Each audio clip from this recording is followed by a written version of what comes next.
The Syrian Uprising, so far, is now the longest Arab uprising. And sadly, it is probably the most violent. Libya was violent, but we all know there was real war with foreign forces taking part in the conflict in Libya. But in Syria, the harm is being inflicted supposedly by their rulers, legitimate rulers. The crisis in Syria, beside the human miseries and the destruction of the infrastructure, is spilling over to other countries. It seems that in an attempt to deflect attention from Syria, from the internal repression of the Syrian people, the regime is trying to create a regional conflict.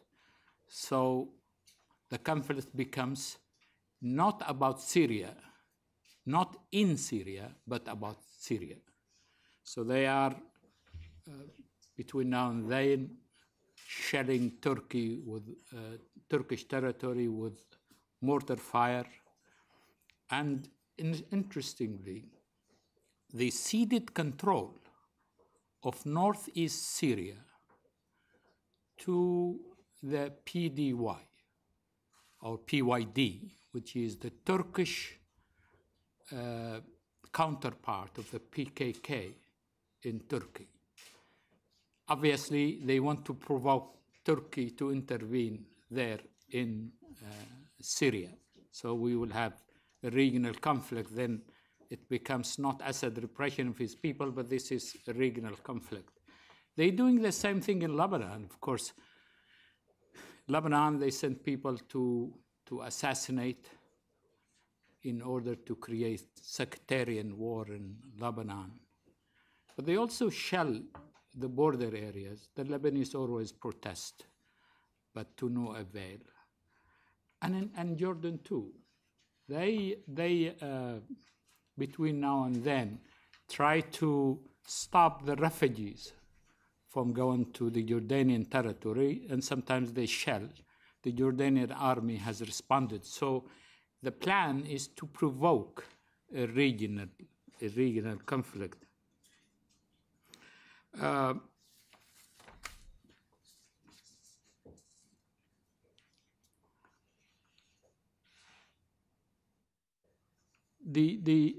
To support the regime, to suppress the uprising, the regime is deploying tanks, artillery, and aircraft. Bassma and I were talking today about what is taking place in Ma'arrat al-Nu'man, strategic town occupied yesterday by the Free Syrian Army. And it is very critical for government resupply of their forces in Aleppo. And they are using aircraft to attack the town. It's unprecedented. There is no Arab uprising that went through this misery. Refugees, there are today 1.5 million internally displaced persons in Syria. And I think minimum 325,000 refugees in Iraq, in Turkey, Lebanon, and of course in Jordan. Interestingly, after all these sacrifices by the Syrian people, there is now talk, the idea of asking the regime to accept peaceful transfer of power. In other words, Bashar al-Assad transferred power to his vice president, Farouk al-Shara.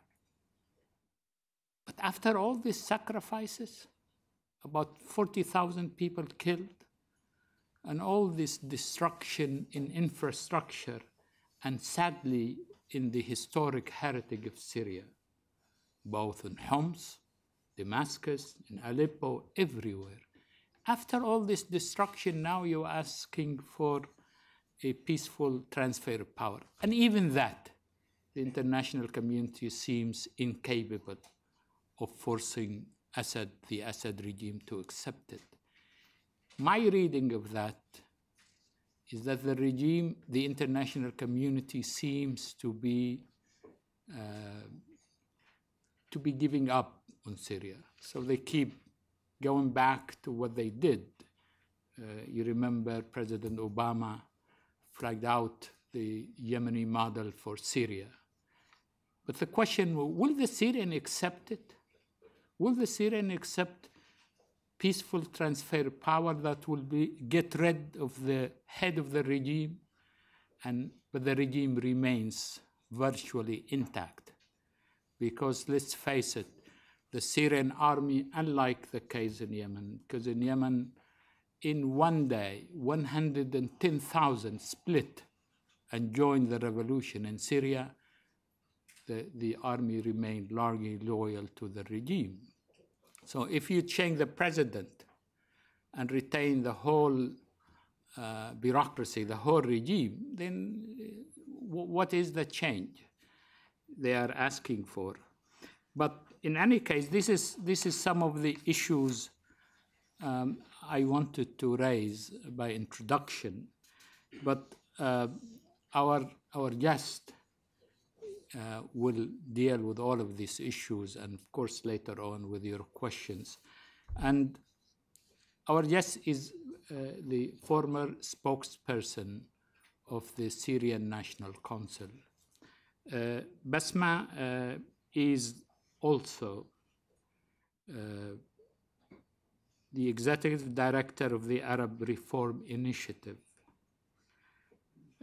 And she is also a senior advisor to the director of the academic program at the Association Academic Diplomatic International in Paris.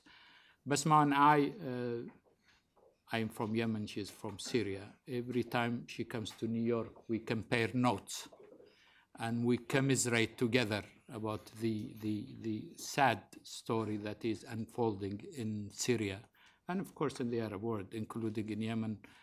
And I always say in Yemen, in the Arabic saying, we are neither successful nor a failure. We are still moving between the two poles. But in any case, I will give the floor to Bassma to address the group, and then we will have, I hope, an interactive discussion.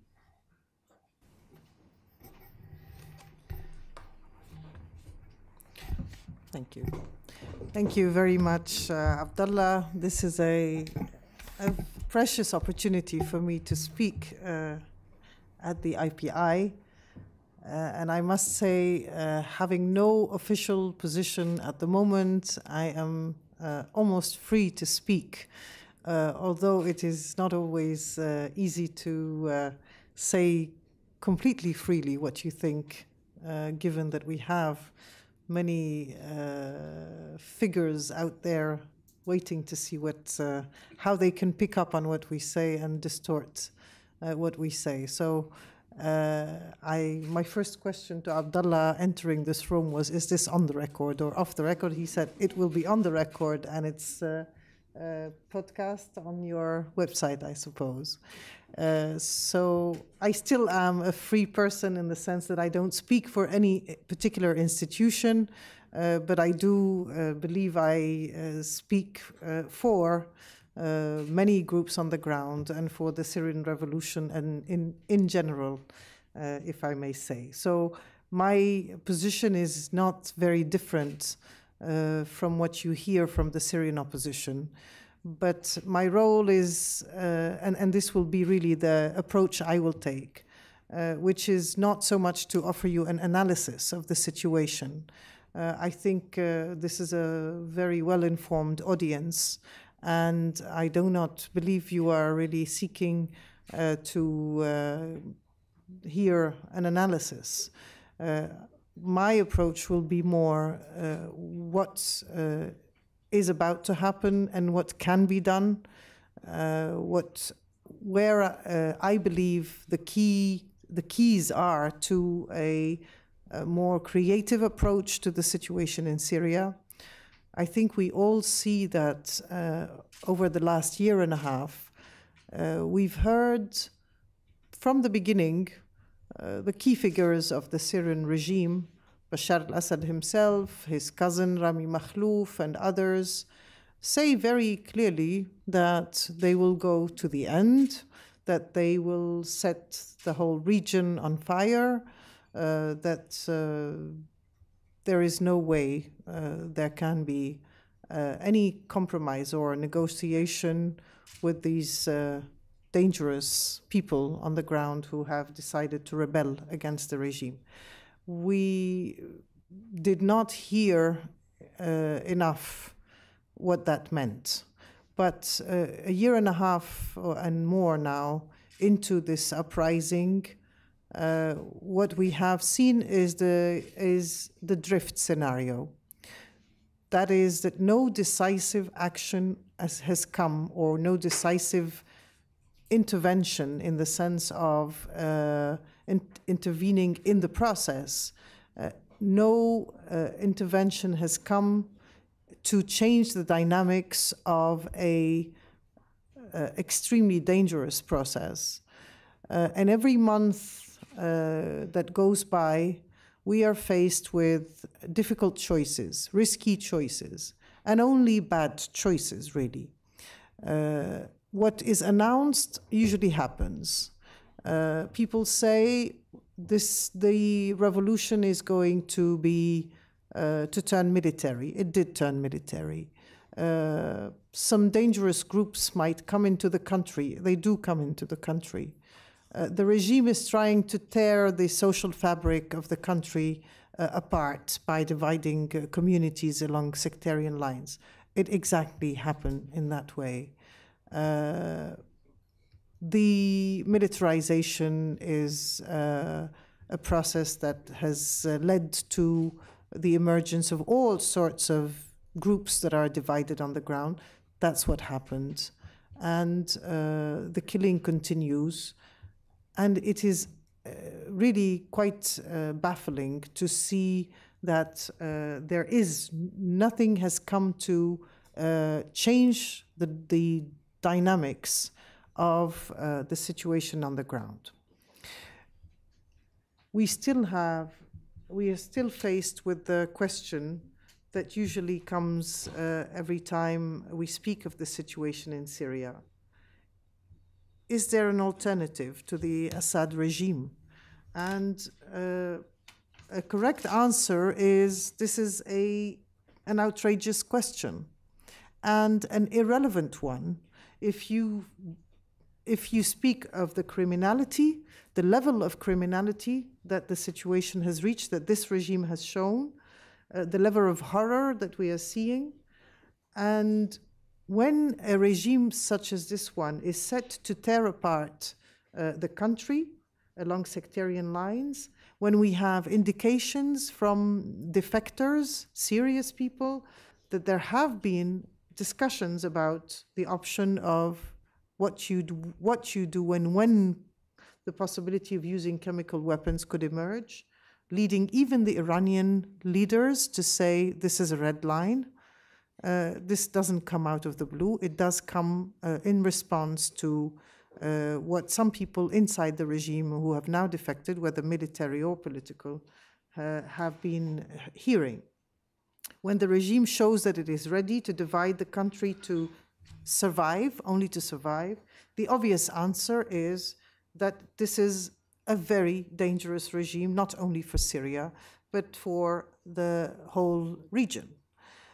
But the question of whether there is an alternative to the regime should definitely be answered, I think. Because one reason is because major powers are posing the question, and it is a way for them to justify continuing support to the regime. But also because the Syrian people are concerned, and they need to answer this question. Obviously, the regime, and that should never be forgotten, any serious attempt at presenting an alternative is fought, and attempts to destroy it are incredibly vicious.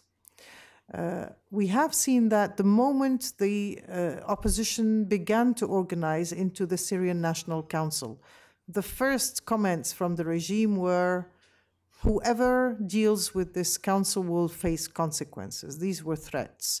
It was obvious that any organized opposition was a serious threat to the regime. Now, to the joy of the regime, the opposition has been weak and has been divided. But I think we today need to look to stand, to take a step back and say, was it worth going for such an uprising, seeing what the regime is ready to do and the price it is willing to not pay itself, but make the country pay? The answer is yes, but we need to come out of this with a regime that will definitely go one way or another, and that is, of course, a question we can discuss. But the country needs to come out in one piece. The threat to the integrity of the Syrian territory is now a serious question, and I will point to that in my in my remarks. What kind of a political regime will we see at the outset? What is a democratic regime for Syria? All of these questions are legitimate, and we should not shy away from asking them. It is not enough to say we need to see this regime go. It is today the responsibility of keeping the country together, maintaining social coexistence between different groups, preserving the country from massacres and vengeance. All of this, the onus lies on the society, because the regime is deliberately trying to destroy both the society and when we speak of crimes against humanity, I think we can also define a different type of crime, which is a crime against society. The crime against society being what I was describing as trying to really tear the social fabric of the country. And that leaves longer-term consequences than crimes against humanity. In fact, it can destroy irreversibly a society.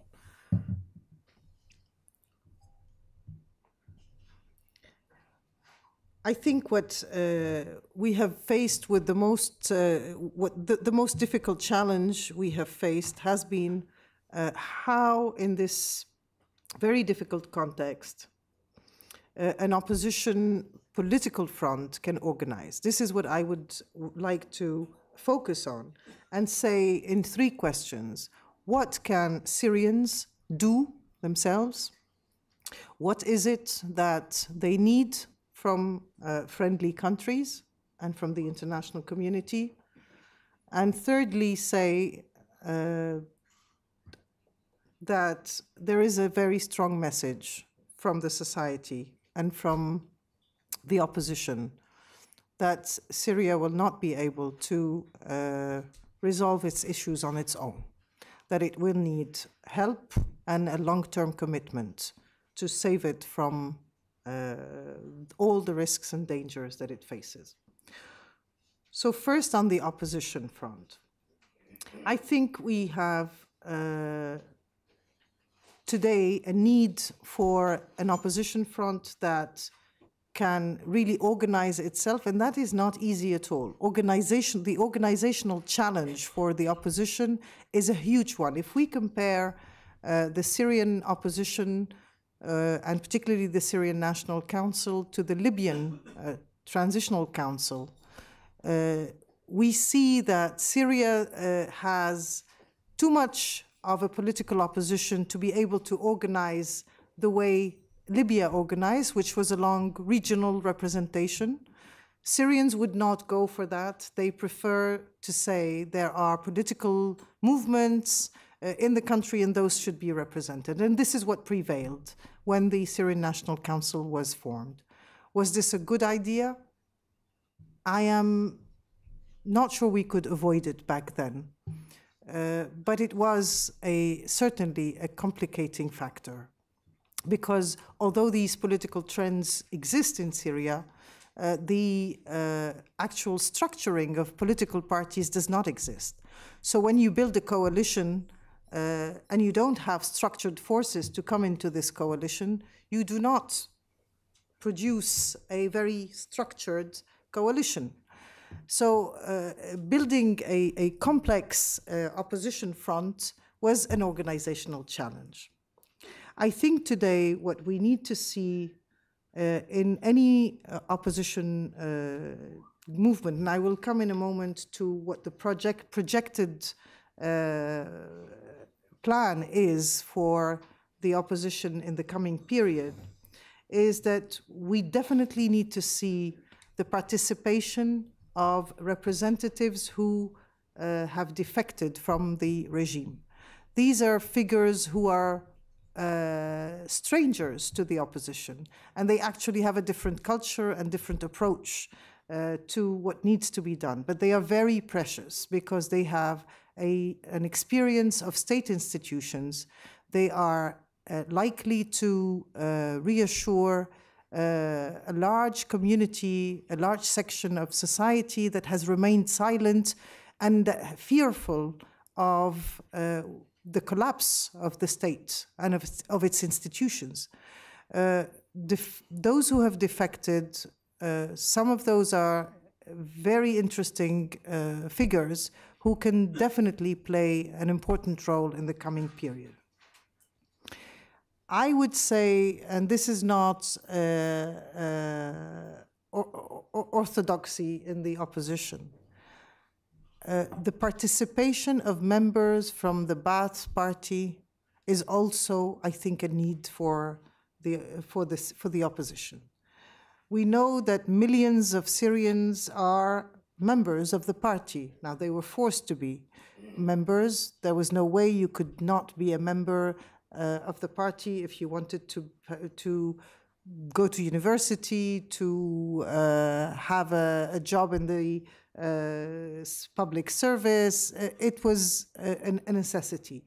But more importantly, those who remain in solidarity with the regime are also Ba'athists. They're not just Alawis. And I think this is important. We've developed this habit of analyzing the region along sectarian lines and communities and defining people by their religious identity or ethnic identity. But there is a danger of analyzing situations with this sectarian lens. We are already doing this, and we are doing it as we did for Iraq, and this did not serve Iraq and the unity of Iraq. It is a dangerous lens. A message that tells the Syrian people that they should include all political groups is vital, not only include all your religious groups. As you know, when people speak of an inclusive opposition, they always think of Christians, Alawites, Druze, Kurds, etc. But the reality is that we do have political affiliations. 20 years ago, 10 years ago, or a few years ago even, the Syrians would define themselves as leftist, nationalist, liberal, etc., and Ba'athist, of course. So I think that it would be more effective to speak of also political inclusion of political groups than only of religious communities. There are many key figures from the party, including prominent Alawites and also Christians, who think of themselves as Baathists before thinking of themselves as Alawites or Christians. They see themselves as the true Baathists before the Assads, before the Assad regime, father and son, who perverted the values of the party and turned the Baath into a family mafia. Now, I am not defending the Baath here, but I am saying the key, perhaps, to or one of the important approaches to take is to consider this issue of the Baathist. They could defect, they do want to defect, they send signals, but they are afraid. And that not just Alawites are afraid of being the object of vengeance, but also the Baathist as such. This route has not been sufficiently explored. Another point and another condition for the political authority, of course, is that it will have no credibility without solid support from the forces inside Syria. And today, this clearly means nurturing and coordinating with the military groups on the ground and establishing a sustained and coherent coordination mechanism with the groups. Revolutionary councils, military councils, civilian local councils. This is the reality of Syria today. You may have seen the developments on the ground of how the revolution, in fact, organized itself to survive.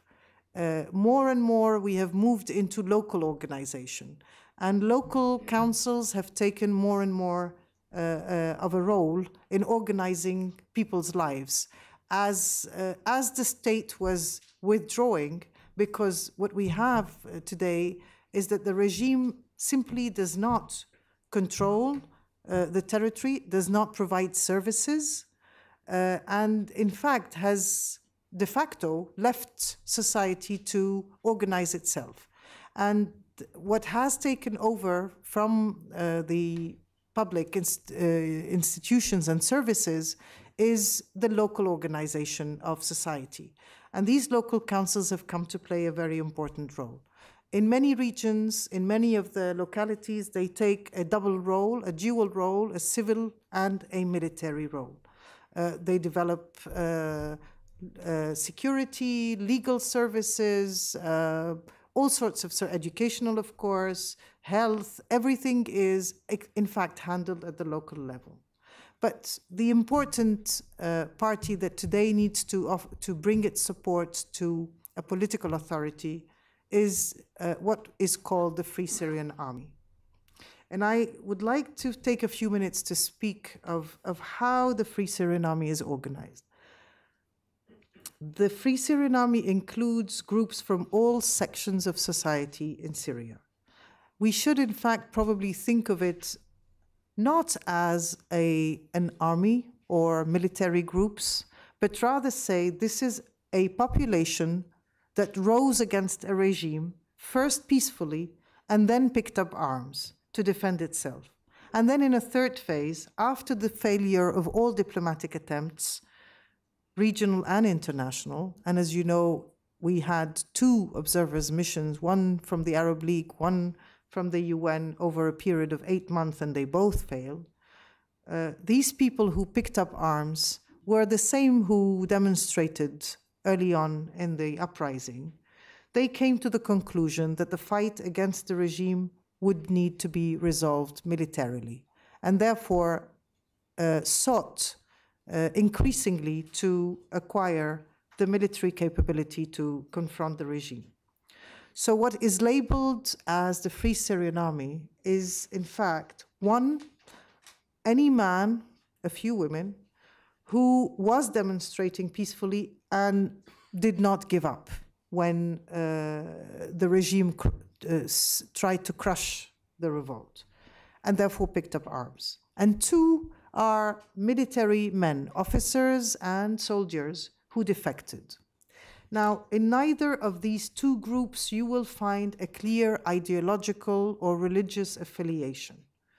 This is very important. These groups sought desperately to find financial support in order to survive and arms in order to face the regime. And this is where a turning point occurred. They have found these sources of support mostly from Islamic sources of funding. And I would say mainly non-governmental channels brought this kind of support. In parallel, those attached to a non-religious vision of the revolution and of society were left without reliable sources of support. Some of those are the professional military, but many are civilians who have no partisan affiliation and no sectarian bias. Those who identify with leftist, liberal, secular ideas, but whose real attachment is to Syrian national unity and seeking a free society. These people have not found anyone to turn to. There is no structured political group, and more importantly, no reliable source of support that was on offer. So I would say that those who inside Syria and outside Syria are lamenting about the atomized state of the Free Syrian Army and about the growing influence of Islamist groups, Muslim Brothers, Salafis, Jihadis, should think of what can be done to prevent the deviation of the uprising, of it drifting towards something that was absolutely not the nature of the movement. And the dynamics of the funding and the arms networks have led to the emergence of groups that give their loyalty to whoever is ready to fund. But the message here is whenever another source is available, they actually leave immediately and they move to choose that sort of support. That has not been clearly identified. And when we say, oh, the revolution has turned Islamist, I think we should clearly see how this happened and why it is reversible at this point in time. What the Syrian opposition can do now is definitely it has its own responsibilities in organizing itself. It needs to unite efforts at the political level. What is under discussion at the present moment, and as you know, there is a meeting to be held in Doha in the second half of this month, that is within a week from now. This opposition movement, this opposition plan is to basically develop a political authority that would include all figures from the opposition, traditional opposition, the movements on the ground, the local councils, representatives of different sectors of society, including religious figures, the business sector, defectors from the current regime. And this political authority is the body that can seek recognition as the representative, the legitimate representative of the Syrian people. I think we know today that the Syrian people are not really represented by anybody, neither by the regime, nor has the opposition succeeded so far in gaining this form of recognition. This political authority will supersede the Syrian National Council, meaning the council will join and expand and be part of something that is larger, and a provisional government will then be designated, nominated, in order to manage the actual, take on the responsibilities that need to be taken to manage the situation before the regime falls. After the regime falls, it will then become a transitional government, and there will be another process. But at this point in time, what we need is a large political umbrella that can articulate a strategy and develop an operational plan of action. These are prerequisites and essential and vital prerequisites for the military groups to unite. And the sequencing, I think, is very important.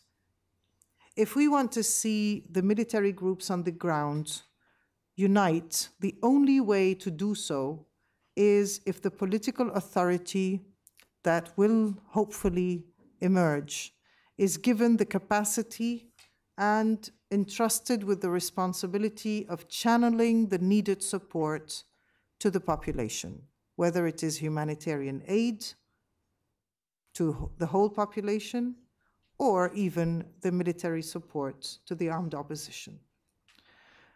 And that tells us something very obvious. The political authority is unlikely to succeed if it does not receive those means in order to unite the armed groups. And the armed groups themselves will not be unified unless a single legitimate national body becomes the umbrella and is able to provide the support. This has never been identified as the way to go about uniting the opposition. And this is where the role of outside parties and friendly countries comes in. What the Friends of Syria can do, the countries that have supported the uprising and stood against the regime and taken sanctions against it, have a very important role to play to nurture this process and strengthen it. First, by announcing that they are ready to recognize a political authority as soon as it is created. And once it sees that the political authority has effective contacts on the ground and knows those groups that need to come together, it can and it should grant legal recognition and allow this new political authority to represent the Syrian people legally this time as the sole legitimate representative. Then comes, of course, the second form of support and the concrete one, which is to provide the political authority with the means to operate and support the population on the ground. Legitimacy will not be, cannot flow from real representation. No political authority can claim to represent the Syrian people as long as there are no mechanism for selecting such an authority. There's no possibility of holding elections, not even at the local level. Local authorities do organize small election processes for themselves, but there's no way you can do that for a political authority. So legitimacy will flow largely from the capacity of the authority to distribute goods to the public, like any government really, to provide the Free Syrian Army with the capacity to seriously alter the balance of forces vis-à-vis the regime on the ground. The armed groups will unite their forces once they see a coherent plan from the political authority to support different groups and equally without discrimination.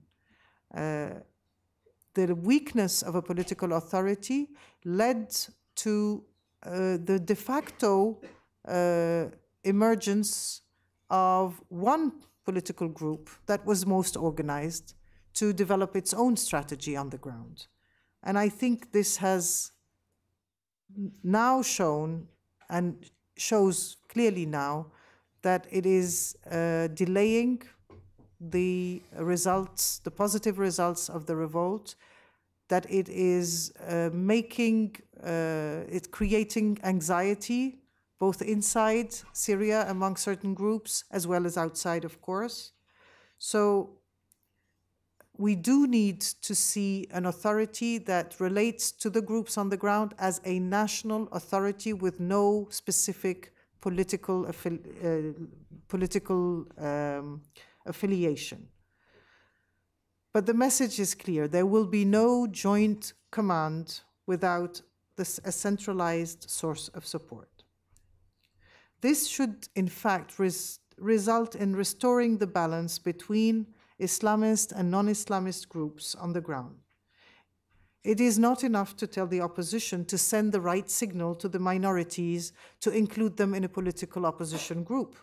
The battle is waged on the ground, and it is on the ground that minorities and non-religiously oriented groups need to carry the message in concrete ways. An interesting phenomenon that we've seen recently is the emergence of small brigades called the National Unity Brigades. They are recent, they're small groups, they probably don't have a lot of financial means, nor arms actually, but they are raising a lot of interest among armed groups who are seeking alternative directions and alternative means to the Islamist sources of funding. These groups could be empowered with effective means. They will not work on their own, but they will need to cooperate with the others. They will need to cooperate with the Islamist groups. There's no message here to say they should work separately, definitely not, but they should cooperate on an equal footing. And if that happens, I think we will have a more balanced situation on the ground.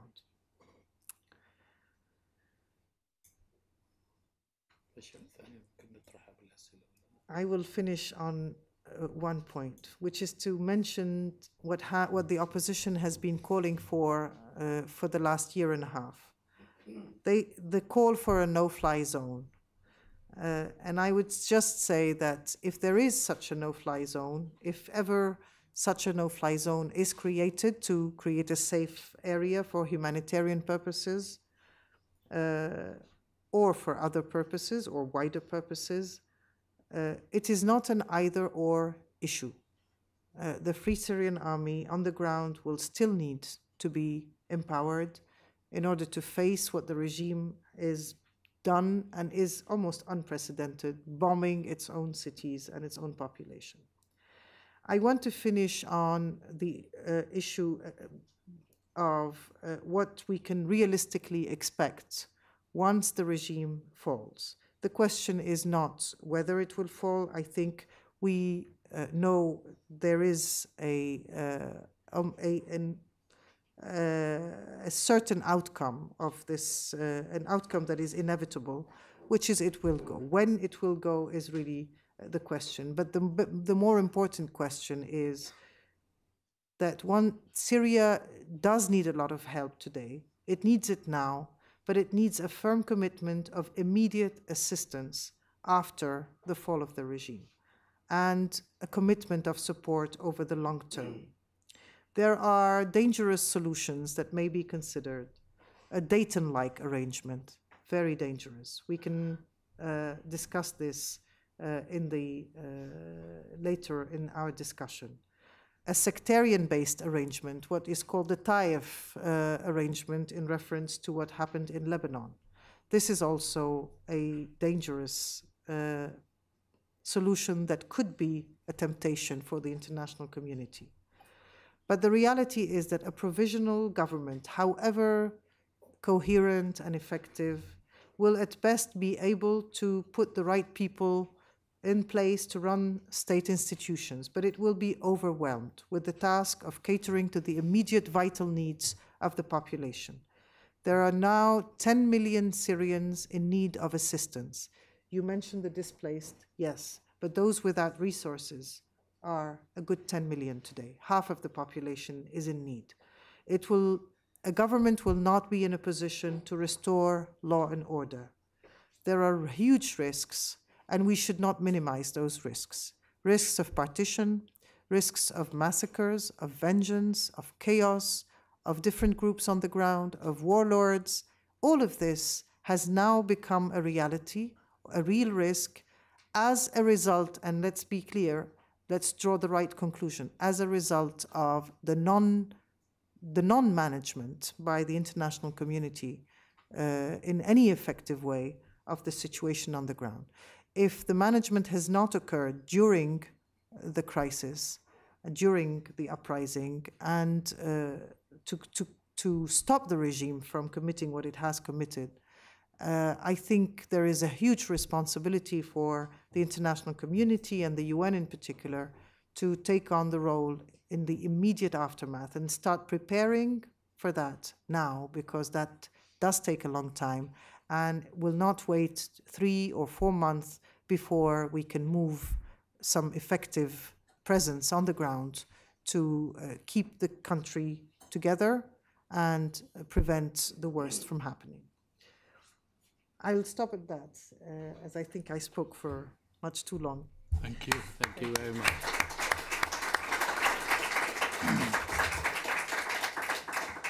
Thank you, Bassma, for, above all, a moving intervention. Of course, it is exceedingly informative. The intervention was moving and informative. I don't want to monopolize the floor because I see a big crowd here, so I will open the floor immediately. Yusuf, you have the floor for people who want to. Okay. Thank you so much for this rich and thoughtful analysis and for sharing with us your vision how to unite the various forces inside and outside the country, and also what is expected in the immediate and medium term from the international community, including the Friends of Syria. I did not hear you mention the ongoing efforts of Mr. Brahimi. I'd like to hear your assessment, how you see this in part of what you shared with us. Thank you. You have the floor, yes. Yes. Should I ask a question? Yeah. My question was that... identify yourself and speak to the microphone. My name is Masood Haider. I represent Daily Dawn newspaper of Pakistan. Okay. I'd like to, in view of all that you have said, basically what you're saying that there has been a great fabrication of society. The whole society is divided in millions of groups. I mean, closer, in groups. And that there are so many elements helping other groups and so forth. There are reports that Saudi Arabia and other Islamic groups have been helping certain groups inside Syria, and there are reports that Al-Qaeda has somehow come into Syria. There are reports that, all kinds of things are happening. The society has divided itself in various alignments and groups. Do you think that there is any chance that anything can be settled now without asking all the other outside foreign troops of foreign countries stop helping those groups inside? And without that, do you think there is a solution that can be reached?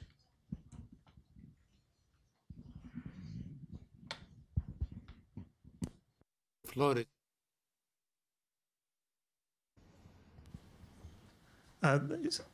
Yes. I'm Neil Hicks from Human Rights First. Thank you for your presentation. I have a question about your recommendations for the Friends of Syria. You had this two-stage process whereby the Friends of Syria would say that they would recognize a new government once a government in waiting was formed that was suitable for the task. Is this an idea that has been already discussed with some of the Friends, and what has been the reaction of governments that are part of the Friends of Syria to that proposal?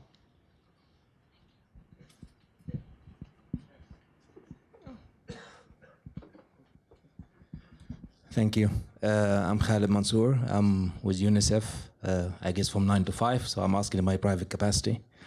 Bassma, thank you very much for a great presentation that answers to all the people who ask about the alternative, that there's no alternative.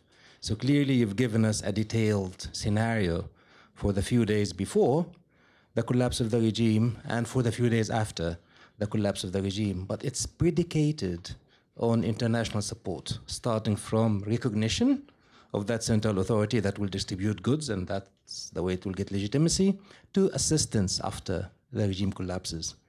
But the only thing you mentioned about the international community is its lack of management. It's not there. Why do you think it's not there, and why do you think it will change its non-management and come and support? What will happen if it doesn't come? Sir, I give the floor to the ambassador of Hungary. Thank you much indeed, and thank you for the very, very interesting introduction. Dr. Kodmani, there is a discussion among member states of the United Nations on different fora. What would be the potential impact on the today's leaders of the political system in the country, the regime, if some of them would be indicted by the ICC? Do you think that indictment would help the opposition, or do you think it would encourage the leaders of the country to be even tougher? Thank you.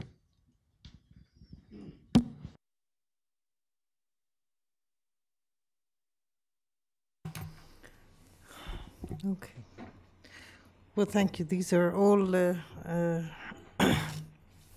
very relevant and sometimes difficult questions to answer.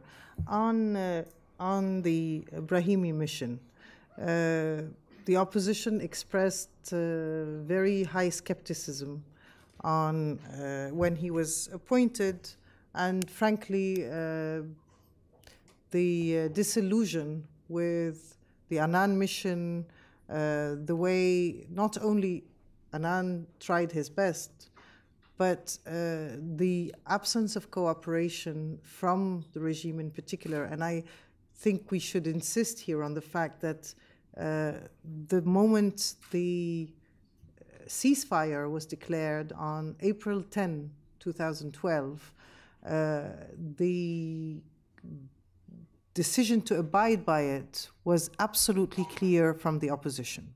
And it held for quite a while, much longer than the regime. The regime never withdrew its heavy weaponry and never, in fact, stopped the killing and resumed using its heavy weaponry maybe 48 hours after the beginning of the ceasefire. The Free Syrian Army held for about almost 2 weeks and then said, we cannot continue to watch the killing happen. So when Annan resigned, the opposition and the people on the ground in particular were almost relieved. But there was a contradictory attitude by people. They were denouncing the Annan mission as a farce, as a dangerous game that allowed the regime more time and so on. And at the same time, whenever there was an observer, they were all complaining that how are we going to, what can we do with 300 observers? And the observers were expected in every corner of the country. And we were overwhelmed with requests because we were asked at the Syrian National Council to contact the observers to say, go to such or such an area because that will prevent the regime from committing some of its crimes. And that happened in some cases. So we had this huge expectations and unrealistic expectations that the observers could prevent certain things. So it really indicated that people were desperate for some form of international presence, and at the same time, Annan gone, good riddance. This was only a fig leaf for the total impotence of the international community. When Brahimi was appointed, the reaction was not even commenting on him being there.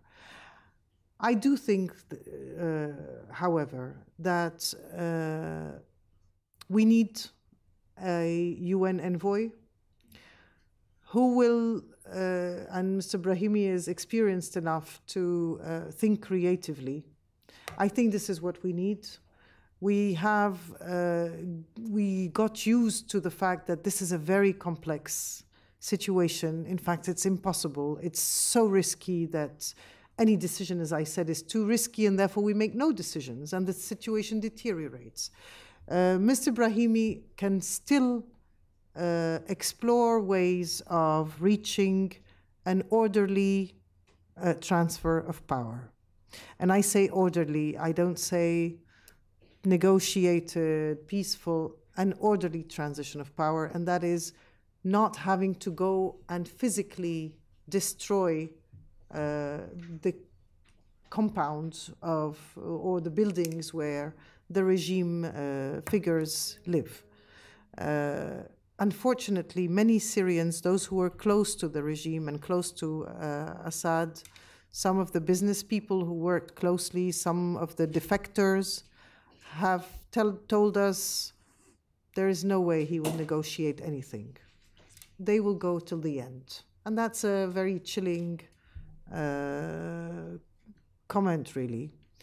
Nevertheless, I think there is a time when some countries will realize that they need to look at the aftermath, that whenever Assad goes, there has to be something that keeps this country from falling apart and creating a real source of instability for the region.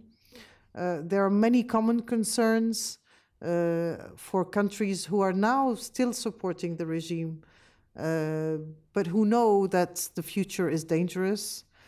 Syrians are very concerned. Russia is concerned. Russia doesn't want certain developments on the ground, nor do Syrians want those developments. So I think there is space to explore certain ways of perhaps still preventing the use of force until the end to remove the regime. On stopping countries from channeling aid to Syria, I think once you have created a situation, and the regime has really sought that, we have a very precise indication of when and how the regime brought in certain groups, released them from prison, brought them back from Lebanon, brought them from Iraq, to create a messy situation on the ground.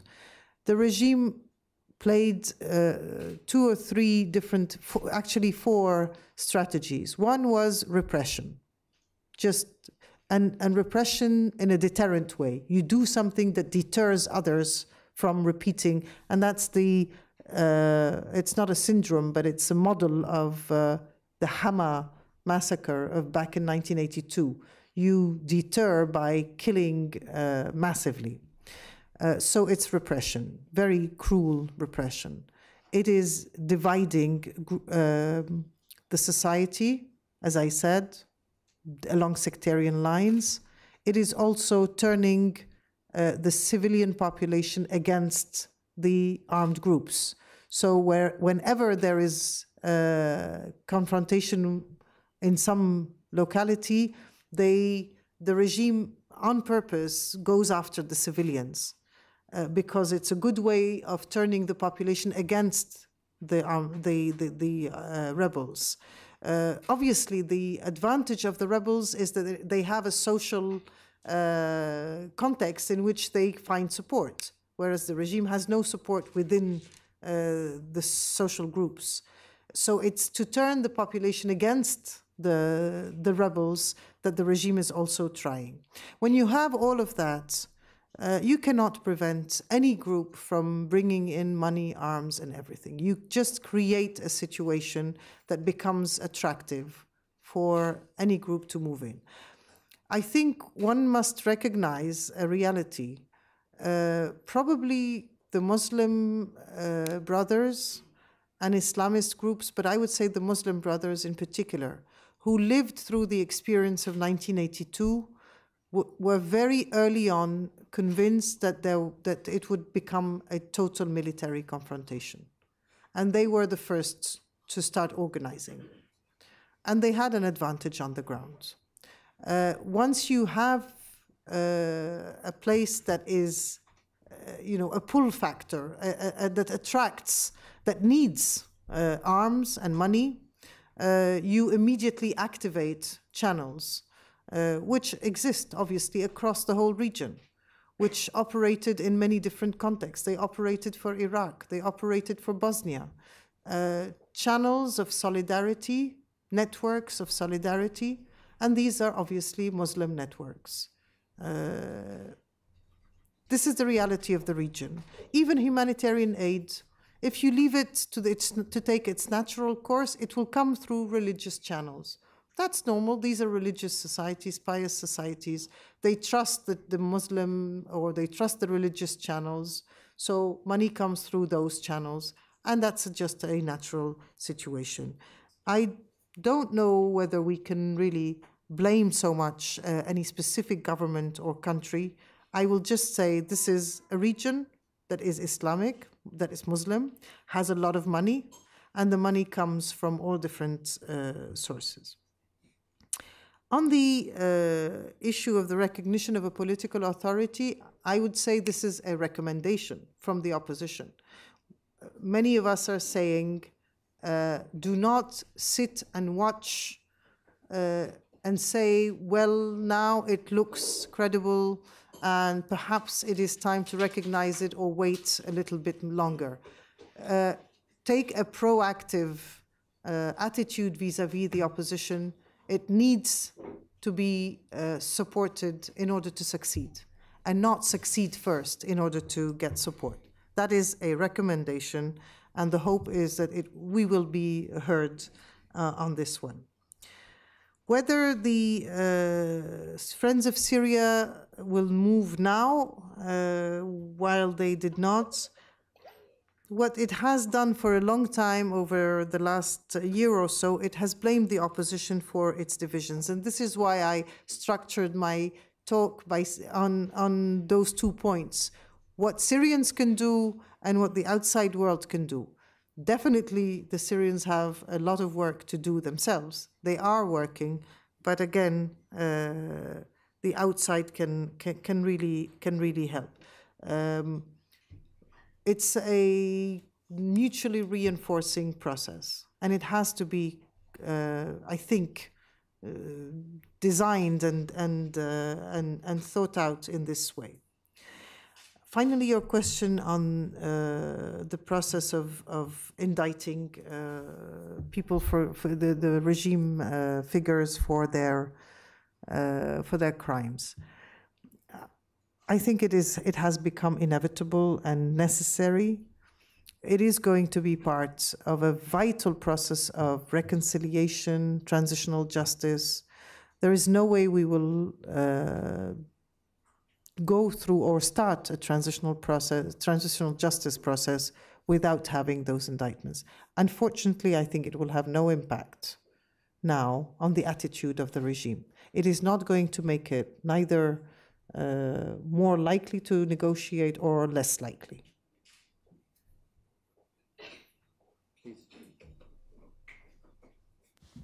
Hi, thank you, Bassma, for your comments. Question for you. Sorry, my name is Danish Masoud. I'm with the UN Alliance of Civilizations, asking this question in an entirely non-official capacity. What are the prospects for reconciliation with the Kurds within the opposition? Why has it been so difficult, and how are the political dynamics shifting now that the PYD or the regime has ceded ground to the PYD in the north?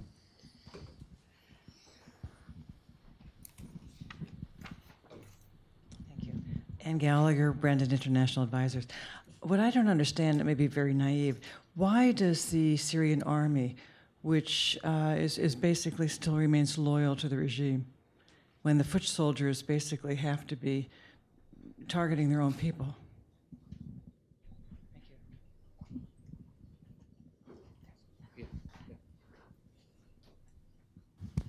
Thank you.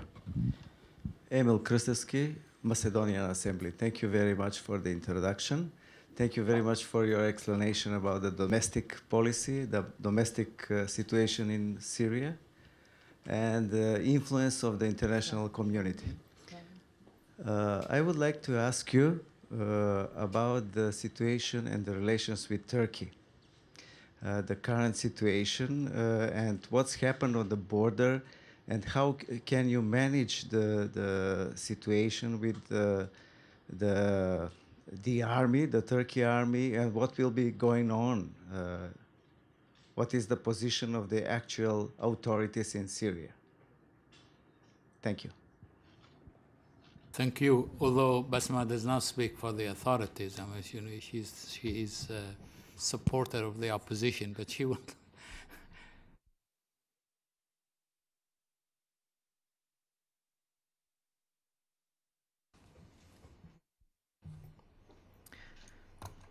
On the Kurdish issue, I think I would have a long story to, but we don't have much time. I think from the beginning, we should have realized how sensitive the issue of the Kurds of Syria was. I think it was underestimated by the opposition. I think there was not enough understanding of the mood in which the Kurds are, the aspirations of the Kurds, their expectations. Now, the Syrian National Council spent a lot of time negotiating with the Kurdish parties. And there was a genuine effort to accommodate their needs and their aspirations. But obviously this was not enough. And I think we need to push further the issue. I think we need to look more creatively at what models have succeeded in the world of minorities across different nation states. Europe has interesting examples to offer, successful models, and we've tried, but probably not enough, to hold a few meetings with Kurds and some representatives of the institutions that dealt with minority issues in Europe. In Syria, we will need an agreement that is Syrian, regional, and international. We do need the Kurds to receive from the opposition, from the Arab majority, guarantees and commitments about respect of their rights up to what is acceptable at this stage for the opposition and non-elected opposition. I think what it could, the one additional step that the opposition could take is to say, yes, we will accommodate, the national, the cultural and the national identity and so on. Speak of administrative decentralization, but probably should add and open this discussion again with an elected body, meaning signaling to the Kurds that this is not the end of what they can get from a legitimate government. But will the opposition be able to square that with Turkey? Now, this is where you cannot, yes, I think what you want to do is, if you can contain the issue of Kurds, the more you accommodate the Kurds domestically inside Syria, the more the Turks will feel comfortable. In fact, Turkey and the Turkish authorities were pushing the opposition hard to say, please accommodate their needs and their demands. because that's the best guarantee for Turkey not to have a spillover and the consequences at the regional level. But we do, of course, need the guarantees from Turkey as a regional power, from Iraq, of course. We cannot have Iran at the moment, but maybe even Iran would have an interest in committing as a regional power that has a large Kurdish community. The Iraqi Kurdistan is a key player here. It can influence a lot the Kurds of Syria.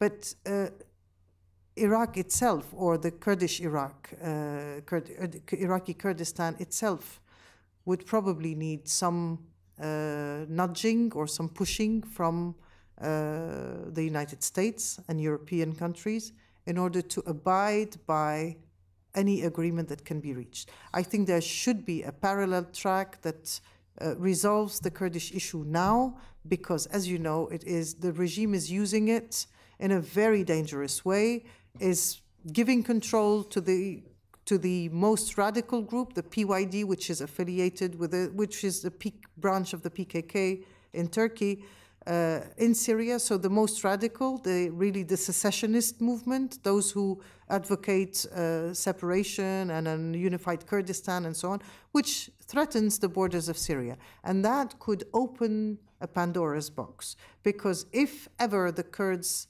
declare anything about, they won't say independence, but they'll say something like self-determination or whatever, this is going to legitimize an Alawite declaration of the same sort, and it's the end of Syria. So we really need to look at this as a very, very dangerous possibility. And when I said at the end, Syria will need a lot of help and a commitment for the long term to avoid these really nightmare scenarios, I was also thinking, and mostly actually thinking, of the Kurds starting this process. On the why the Syrian army remains loyal, it is a mystery. Several reasons explain it. It's probably a complex one. There's no one explanation. First, the people in the army have their families kept under surveillance, under control. So whoever wants to defect has to know that the risk is, if you refuse to shoot, you're in trouble. If you're not in trouble, your family is in trouble.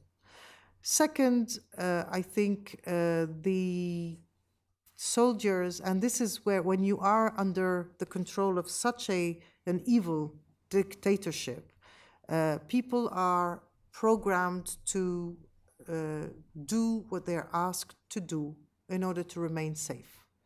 And this applies to everyone. It applies to a civil servant who goes to his office. It applies to the army. It applies to the Alawite militias. It applies across the board. It's as if people are just formatted to do a certain thing. And they will continue to do it because that's how they remain safe. Finally, there is another explanation, which is a more optimistic one. A lot of people in the army, in the Free Syrian Army, those who defected, are now asking those who are still in the loyal army to not to defect, to remain within the army because they're more useful as informers than if they defect. Defecting is very costly. When they defect, they don't find the means to survive. It's also an economic issue. But strategically now, a lot of the opposition people are saying, don't defect, because this will only divide the army more and more along sectarian lines, and we need these people inside the army. They are the guarantee for the army to reunite. So we don't want to look at the model of Yemen or at the model of Libya. This is a different, it's more complex, but it's quite different from what we've seen in other contexts. Finally, on Turkey, what we sense is impatience and frustration in Turkey.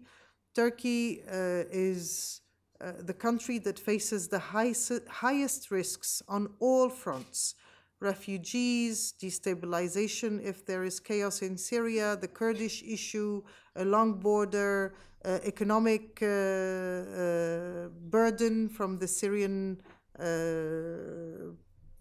the whole, as I said, 10 million Syrians in need of assistance and so on.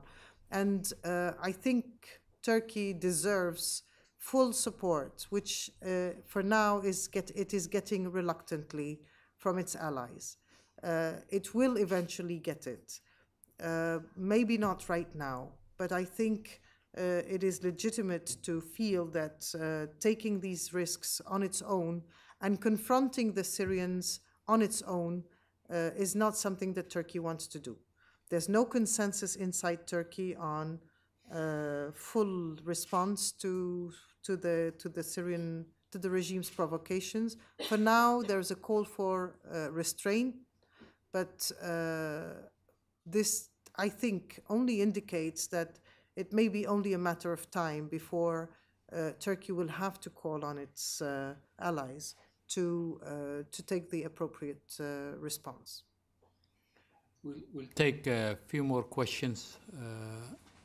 I will give a chance to those who did not ask. Warren, and then over there. Warren Hogue, IPI, and as I told you before, we are so delighted you're here, and thank you so much for the candor and the wisdom you've shown here tonight. I wanted to ask you a question about the United States and Syria. The last thing in the world you needed was to become hostage to the American political process in the weeks leading up to a national election, but it has happened. And the narrative is this, that the only way that President Obama can act in support of the Syrians and guarantee that the United States will have some say once the crisis is over is to supply heavy weapons to the rebels. He has resisted that, as you know, saying that publicly that you don't want to do that because you don't know in whose hands they will end up. I think beyond that, I think the United States government believes that further militarizing the situation is probably not the proper answer. But this is the narrative, it has happened. Could you give us your views on the wisdom of that advice? Is that what the United States ought to be doing? And could you further say, is there something the United States should be doing that it is not doing? This is Love Puri from the UN. Disclaimer that the question is in my private capacity. All your arguments and whatever your presentation sounds very convincing for a layperson, who's not privy to all the facts, and you correctly, very convincingly identify the complex elements of the Syrian triangle. But one of the things which may be maybe bothering to many analysts is your defense of the people who are fighting in the name of religion. You said Syria is a Islamic country. Those of us, including myself, who have been exposed to political conflicts in the Muslim majority countries or regions, they know very well what happens in the long term. Your means does, to some extent, dictates ends. And in the long run, if Syria wants to be a progressive country which accommodates the political aspirations of all the diversity which exists within the Muslim community, won't defense of foot soldiers who are fighting in the name of religion will in itself be divisive in the long-term interests of Syria? Thanks. If there is no other question, I will give you the floor again. Just stand up and speak to the microphone. Again, my name is Masood Haider. As I said earlier, I represent Delhi Town of Pakistan. I was just going to ask you that some of the things that you have already referred to, that the aggressive response of Turkey to certain situations inside Syria and the attacks was because it fears that the Kurdish problem is going to spill out and really affect Turkey adversely.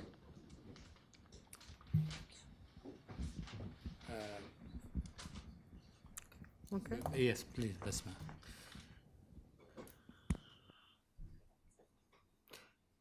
I think my answer to your question is not what the United States should do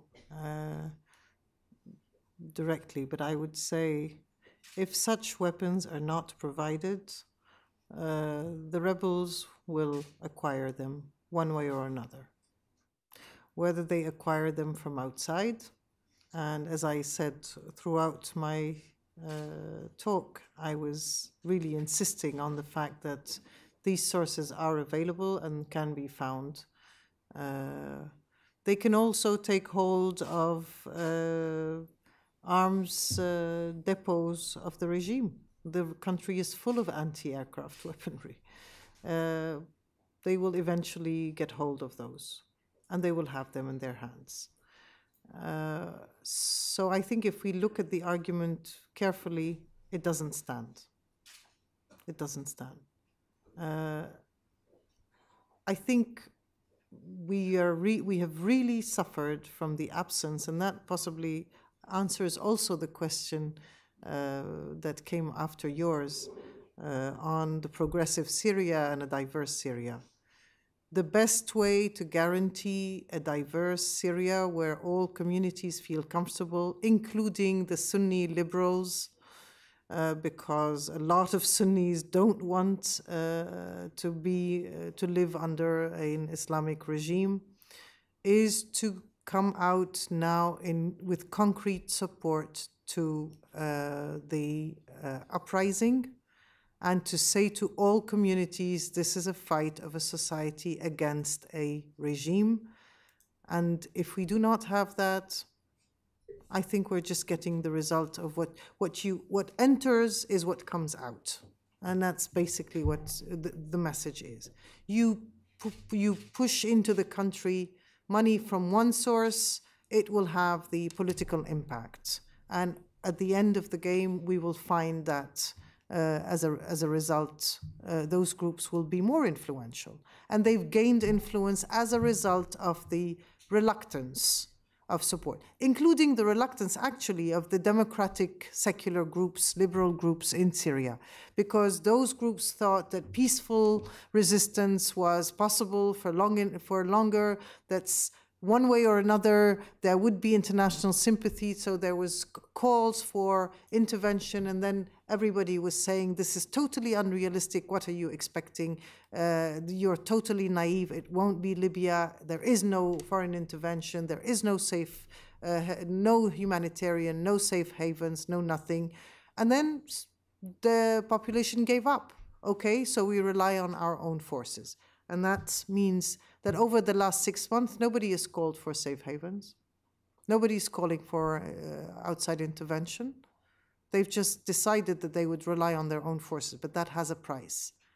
So we don't provide intervention.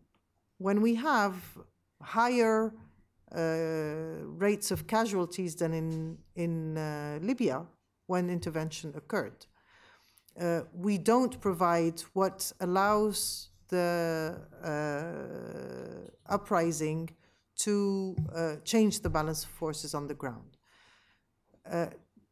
The calculation here is fundamentally distorted. If you want to change the balance, if you want to send a strong message to the regime, to the Alawite community, to all those who support the regime, to Russia, to all the countries who see that why not allow it to prevail by force, you need to change that balance on the ground.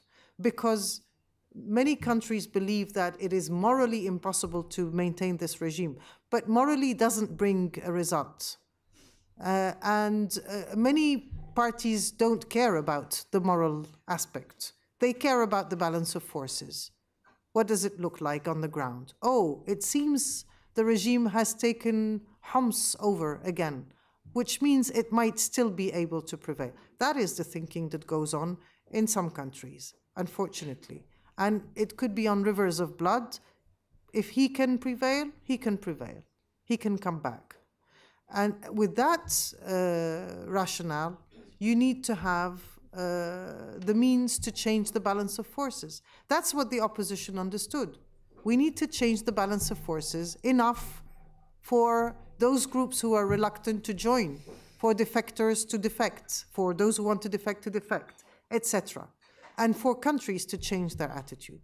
That is not happening.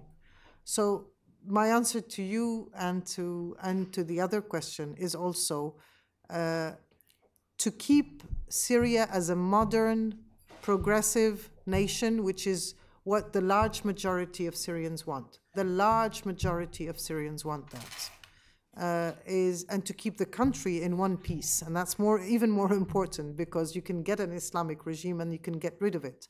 But if you have a partition of the country, you cannot put it together again. That's the message. It's happening now. This is the time when we can make still a difference. If we let it drift, continue the drift scenario. We know what it looks like.